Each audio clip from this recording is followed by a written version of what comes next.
Halo, halo, apa kabar Anda semua? Semoga selalu dalam keadaan sehat walafiat, tetap semangat. Dan ini kita ajak Anda ngobrol kembali bersama dengan Bung Rocky Gerung. Sekarang sudah kembali di tanah air ya Bung Rocky, setelah mengawal atlet-atlet panjat tebing di Shanghai, Cina.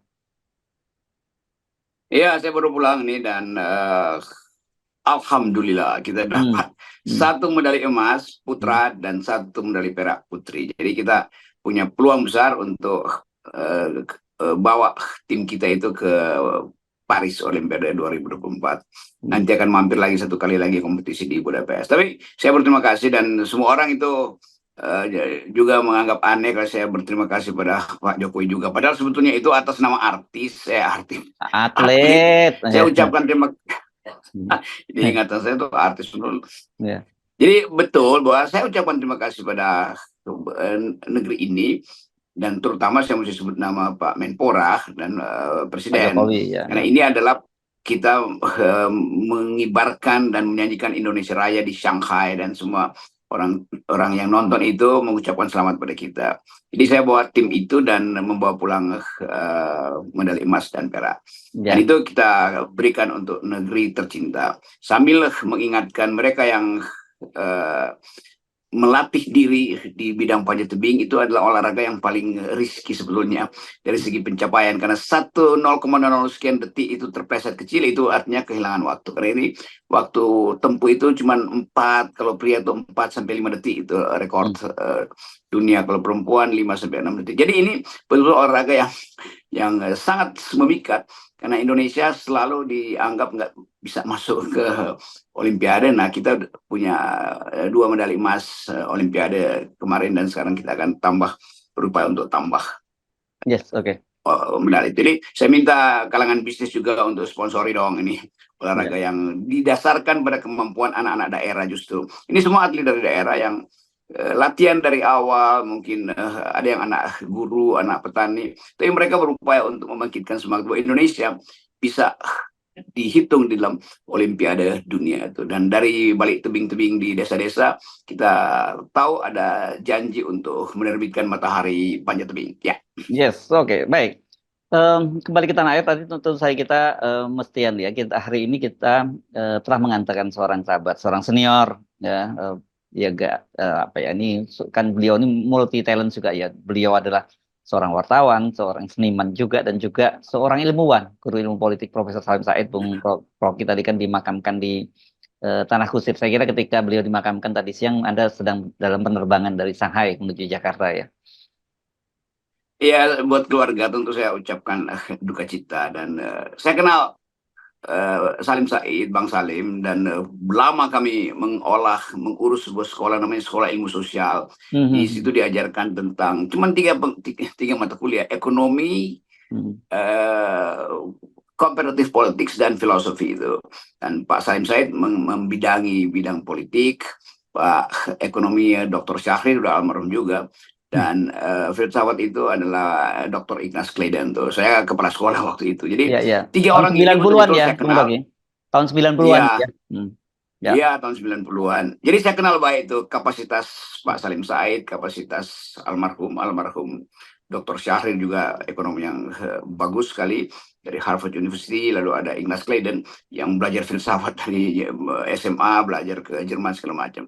Nah, tiga-tiga mereka sudah berpulang. Dan kita ingat bahwa satu waktu kita mengerti bahwa ada investasi dari senior-senior ini Hmm. dalam upaya untuk membentuk pikiran-pikiran negeri. Ignaz Kleinen dikenal dulu sebagai seorang yang sangat Popperian dengan filsafat kritisnya. Salim Said orang yang mengerti sejarah asal-usul bahkan hal-hal yang mendetil soal biografi dari tokoh-tokoh militer dan Dr. Syahrir yang juga pernah jadi penasihat ekonomi Pak SBY tentu secara metodologis paham hubungan antara pertumbuhan ekonomi dan yang dulu dia tulis disertasi di Harvard University soal basic needs.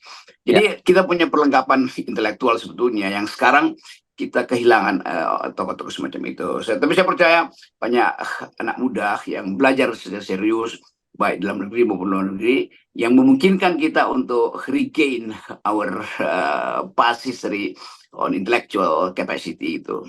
Ya. Oke. beliau ini memang saya juga cukup dekat secara personal dengan Profesor Salim Said, dan beliau sering sekali menelpon saya dan menyampaikan beliau merasa begini, dia merasa beruntung begitu. Ada orang seperti Anda gitu yang masih terus melakukan kritik-kritik terhadap pemerintah Iya. atau Pak Jokowi. Kata dia pesan bahwa saya jujur aja, Her, saya udah terlalu tua dan saya takut terus terang saja, karena sekarang ini kan selain kita tidak tahu siapa sebenarnya yang berkuasa, karena kata dia sebenarnya yang dibalik Pak Jokowi itu kan ada oligarki dan terlalu banyak. Kata dia di masa Orde Baru, kata beliau, saya bisa dengan berani mengkritik gitu rezim Orde Baru kita karena tahu batasannya. Pokoknya asal jangan keluarga Pak Harto aman kita kritik. Kalau yang sekarang kata dia kita nggak jelas. Nanti Pak Jokowi yang dikritik, oligarkinya yang marah atau buzzernya yang marah. Itu kan kata Prof. Salim Said. Ya, saya ada diskusi terakhir juga soal cara menjelaskan Indonesia. Kan dulu ada Indonesianis dari Ohio, ada Indonesianis Ya, yang Bill Liddell, di leader William ya. Liddell yang guru besar ilmu politik di Ohio State University di Michigan. Hmm. Sorry, di Columbus, Ohio itu. Hmm. Nah, Pak Salim Said adalah mahasiswa di situ, dapat PhD Ya. tentang comparative politics itu. Sementara di seberangnya di Ithaca di pantai timur Hmm. ada Ben Anderson Ya. yang di Cornell University yang dari awal melihat Indonesia sebagai satu peluang, yang bukunya dia sebut The Imagine Community, dan mulai menganalisis bagaimana peran kebudayaan Jawa terutama itu membelenggu Indonesia karena ada semacam ya feodalisme di situ atau proto-otoritarisme. Lalu di Australia ada tokoh-tokoh yang kemudian membawa hari-hari ini terkenal dengan apa namanya ini Melbourne Uni dan ANU di Canberra Australian National University yang jadi analis-analis Indonesia itu. Dan itu semua sebetulnya memperlihatkan bahwa Indonesia disorot secara akademis dari luar, dan sorotan itu yang membuat kita kadang-kadang merinding kalau lihat analis mereka bahwa Indonesia ini udah rapuh sekali itu. Nah, Hmm. kritik-kritik itu membuat kita sebetulnya percaya bahwa ada kesempatan kalau kita mendalilkan ulang Indonesia yang berbasis pada keadilan sosial, berbasis pada kemanusiaan yang adil dan beradab. Nah, sekarang kita nggak lihat itu. Keadilan sosial itu dibuktikan secara terbalik karena disparitas ekonomi. Kemanusiaan yang adil dan beradab juga tidak terpelihara dengan baik selama era Pak Jokowi, kita mesti sebutkan itu. Hmm. Karena pengekangan komunikasi publik, pengekangan pengendalian pers secara sublim, secara diam-diam, pengekangan gerakan mahasiswa. Nah, itu semua juga diteliti oleh orang luar. Ya. Karena itu Pak Salim Said tadi susah untuk mengerti apa sebetulnya metodologi untuk membaca Indonesia, karena semua hal akhirnya harus terhubung, dan itu yang bagi kita jurnalis misalnya mampu untuk memetakan itu tuh, karena kuping jari jurnalis ada di mana-mana. Tetapi bagi para pemilih kita yang pendidikannya itu hanya lulus kelas 1 SMP, jadi nggak lulus SMP sebetulnya, itu berat sekali untuk mengerti soal semacam ini. Ini yang berakibat pada pemilihan umum dengan mudah dikendalikan oleh mereka yang punya uang, Yes, yang oke. punya BLT. Ya, saya kira itu ya. Profesor Salim saya kira akan terus dikenang ya, karena dia punya tempat tersendiri Ya, dalam peta politik maupun juga di kalangan akademisi di Indonesia. Oke, kita ucapkan selamat jalan, dan kita tadi banyak orang di pemakaman banyak yang bersaksi. Profesor Zimli Asidiki menyampaikan sambutannya mewakili keluarga dan menyatakan banyak amal jariahnya yang akan ditinggalkan. Salah satunya ilmu yang bermanfaat kan, Bung Rocky. Kalau dalam Islam disebut bahwa orang terputus kematiannya ada amal jariah. Salah satunya itu adalah ilmu yang bermanfaat, dan banyak orang yang melakukan itu. Sementara kemudian Selamat Raharjo tanpa diminta, ini aktor besar, langsung dia minta waktu untuk berbicara karena ternyata orang banyak melihat lupa atau mungkin banyak yang tidak tahu bahwa bukan hanya soal politik dan militer, tapi beliau cuma punya sumbangan besar juga terhadap perfilman Indonesia dan dunia berkesenian di Indonesia itu. Jangan lupa beliau pernah jadi iya tuh. Ketua Dewan Kesenian Jakarta, Bung Rocky. Dewan Kesenian Jakarta, Ya. yes. Dan itu kadang-kadang kita nonton zaman awal-awal itu, dia kolektor film-film box office, Ya. termasuk film-film klasik. Jadi dia seorang yang lengkap sebetulnya perbendaharaan pengetahuan dia. Karena film itu kalau dia ngomong film itu Ya. dia hafal lah seluruh tokoh-tokoh perfilman dan jalan cerita yang memungkinkan kita sebelum nonton udah dapat sinopsis dari Salim Said. Jadi dia seorang political scientist, juga seorang dosen, dan seorang jurnalis, juga seorang seniman. Aha. Dan pernah menjadi diplomat karena pernah menjadi duta besar di Ya, Ceko ya, ya. dia terakhir diplomat di Ya. mana ya, di Di Ceko, Budapest itu, di di Hongaria. Praha, di Ya, Praha. di Ceko, yes, Di di Praha Praha ya. ya. Yes, oke. Oke, kita tinggalkan saya kira kita tentu saja sedih ditinggalkan oleh Bang Salim Said tapi hidup terus berjalan dan beliau itu benar baru beliau betul-betul meninggalkan legacy. Kita pindah ke topik yang lain Bung Rocky ini banyak spekulasikan tentang Anies Baswedan kemana masa depannya setelah dia kalah pada Pilpres lalu. Kemarin kan dia sempat menyatakan dia mau rehat dulu. Dia rehat sejenak gitu dan ini banyak dikritik gitu. Tapi hari ini misalnya dia dalam sebuah kunjungan ketika bertemu dengan kalangan rakyat miskin kota di Jakarta, dia didesak untuk kembali menjadi Gubernur DKI Jakarta dan kemudian akhirnya dia mengaku bahwa dia memang sudah diajak bicara didekati oleh beberapa partai politik yang minta dia untuk maju kembali gitu. Itu hak Anies dan hak juga mereka yang menginginkan Anies kembali atau tidak terlena, apalagi tersingkir dari medan politik Indonesia kan. Itu bagus juga. Hanya satu hal, Anies mesti terangkan kenapa dia mesti kembali ke DKI. Mhm. Seolah-olah ingin cari panggung lagi ketika panggung nasionalnya hilang itu. Mhm. Nanti ada problem lagi bahwa oh, ternyata Anda hanya ingin punya jabatan politik, itu bukan untuk memimpin rakyat. Sebab kalau dia memimpin rakyat, mestinya dia teruskan aja ke kegiatan politiknya di luar sistem elektoral tuh. Dia di luar keinginan untuk jadi gubernur lagi atau jadi menteri, sehingga dia bisa endapkan seluruh kemarahan publik selama Pilpres 2024 ini menjadi bahan permenungan umum. Dan itu kan membutuhkan kesabaran diri dan kesadaran diri untuk mengendalikan ambisi politik. Itu Mhm. dari perspektif saya tuh sebagai orang yang kenal Anies itu.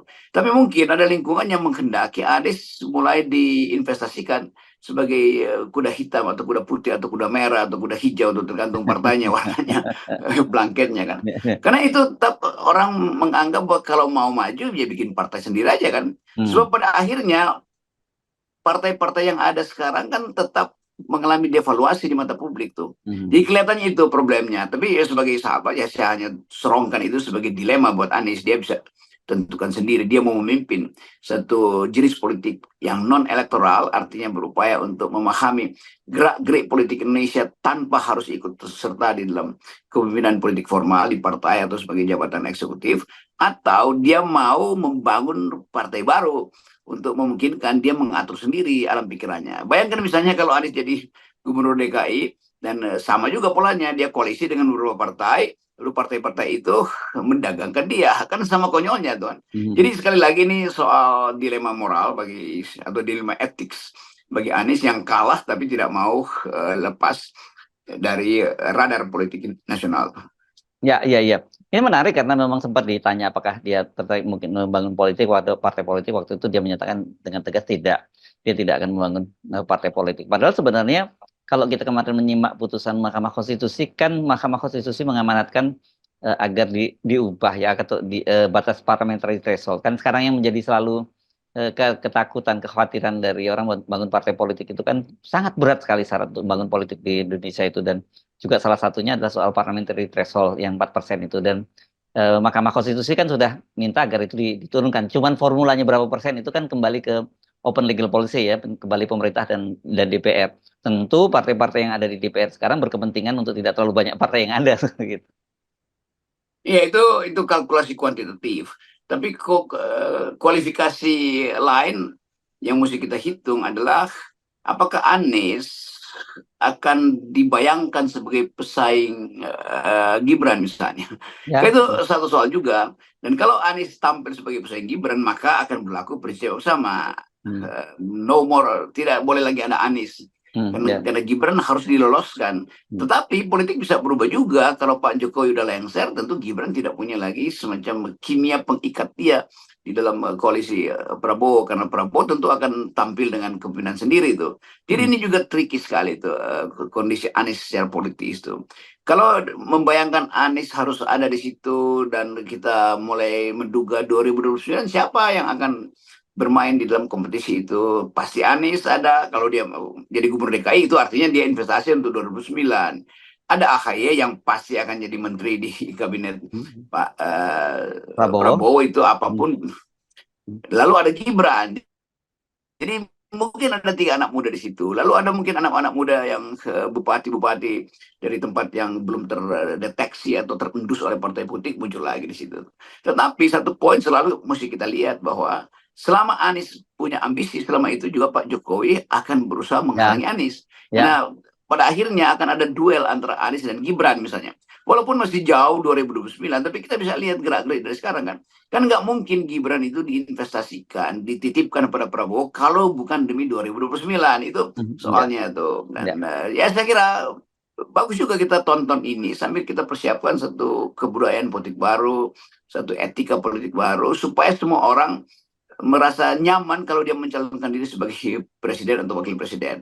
Ya. Jadi tidak boleh ada kekangan regulasi, apalagi kekangan cewek-cewek politik. Hmm. Kalau 2009 itu tiba-tiba sudah di depan mata, dan itu mungkin dalam hitungan tahun kan 5 tahun, tapi dalam hitungan energi politik itu mungkin tinggal 2 tahun tuh, Hmm. karena tahun pertama akan dihabiskan oleh Pak Prabowo untuk adaptasi dengan Gibran, atau sebaliknya Gibran Hmm. adaptasi dengan Pak Prabowo, Hmm. sambil meminta utang luar negeri diperbanyak, lalu Hmm. menutupi bolong-bolong problem yang ditinggal oleh Pak Jokowi di bidang ekonomi, politik, dan sosial, lalu bersiap masuk 2009.